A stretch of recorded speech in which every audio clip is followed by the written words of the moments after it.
Alright, magandang araw mga ka-tracker. Welcome sa ating YouTube channel vlog. For this video, ayan, pakita ko lang sa inyo itong ginagawa naming unit. Ito po ay assist condition. Ayan, piniprepared lang namin. Saka may mga kunti kaming ginagawa. Pakita ko sa inyo para makita nyo yung ginagawa namin dito. Alright, nandito tayo sa Calipil Marketing Corporation, Barangay Mambugdos, Bacoor, Cavite. Pasilip ko sa inyo itong i-release namin ngayong araw. Ayan, may mga ginagawa pa kami dito. Nire-retouch pa namin. Ino-condition pa para pag nilabas ay maayos. Ayan, pasilip ko sa inyo. So ito yung unit. Ayan, ito po ay as is condition Japan surplus truck. Isuzu Gigamax 10-wheeler. 12-wheeler pala. Ayan, 12-wheeler po siya. Ayan po yung itsura niya. Ayan o. 12-wheeler wing van. Ayan po. Naka wing van aluminum. May windbreaker. So, kahapon lang to dumating.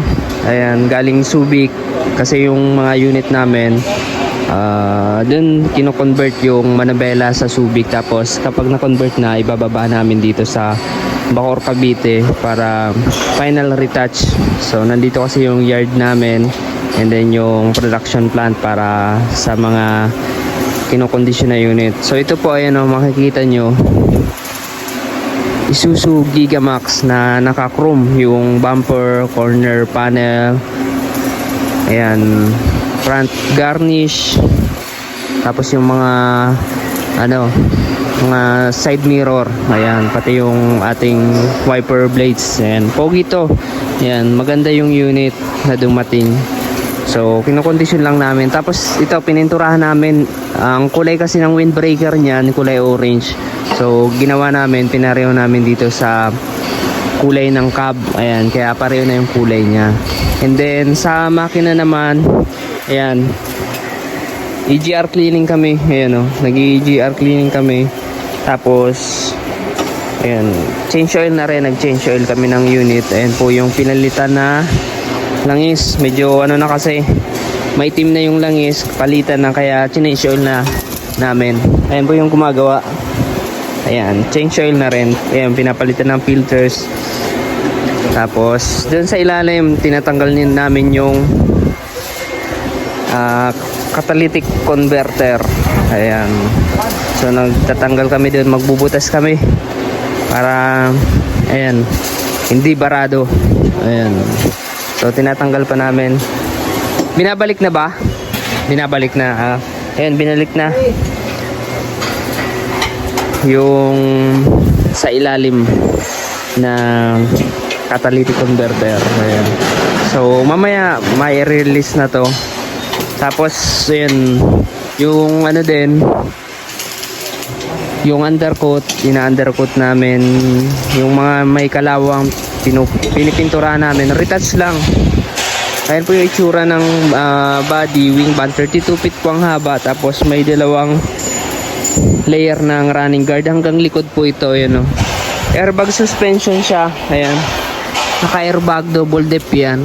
Ayan, kapag naman talaga 12-wheeler, double dep po. Tapos low profile yung mga gulong. Ang sukat lang ng gulong nito 245 by 70R 19.5. ayan, sa wing ban, ayan, solid.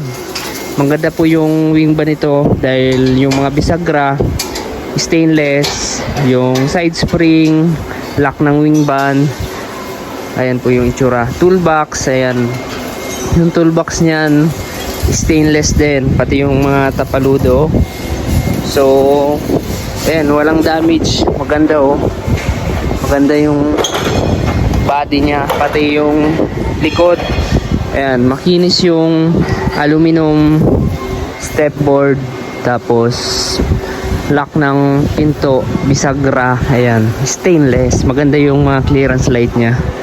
Ayan oh. Pakita ko sa inyo yung loob para makita nyo. Ito yung itsura ng loob. Ayan, naka-kahoy flooring.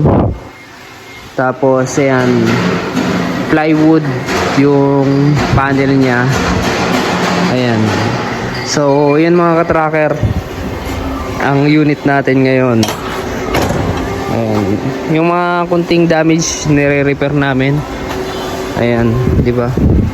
Ito, yung spare tire niya, pipinturahan namin. Airbag suspension po yan. Yan ang solid dito sa kabila. Ganda ng kulay.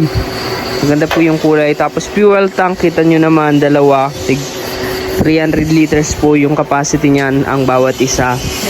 Complete standard electrical lights and accessories. M4 type clearance light. Ayan. Tapos may body signal light. Ayan, naka body signal light siya. 12 wheeler. Ayan. 12 wheeler po siya. Ayan. Maganda to. Kasi balance yung carry ng bigat ng karga. Ayan. So, ayan. Ayan yung backboard. Ayan, binabalik na namin yung mga component ng makina. Component ng EGR. Ayan, kasi cleaning. Ayan. Ito, tinanggal namin yung mga carbon deposit. Ayan, natanggal na yung carbon deposit dyan. Kaya maganda yung performance yan mga ka-tracker. Solid na, hindi na low power, diba? Tapos yung loob, as is condition, dashboard brand new. Ayan. Maganda yung loob nito, solid. Ayan. Ano, kompleto. Ayan, walang damage. Ayan mga ka-tracker, i-release namin ngayong araw. Ayan mga ka-tracker, nakita niyo na yung unit. So dito kami sa Barangay Mambugdos, Bacoor, Cavite, Calipil Marketing Corporation. Sa mga gusto mag-inquire, mag-message lamang po sa ating FB page, Tracker Moto PH. And pakipalo na rin yon. Then, kung nagustuhan nyo itong video na to, paki-like, share, and mag-subscribe na. Ayan. So, maraming salamat. Shoutout sa mga solid subscribers natin dyan. Nasa, ano na tayo? 30 plus K. Yan yung ano natin, community natin. At sana madagdagan pa. Maraming salamat. God bless. Bye bye.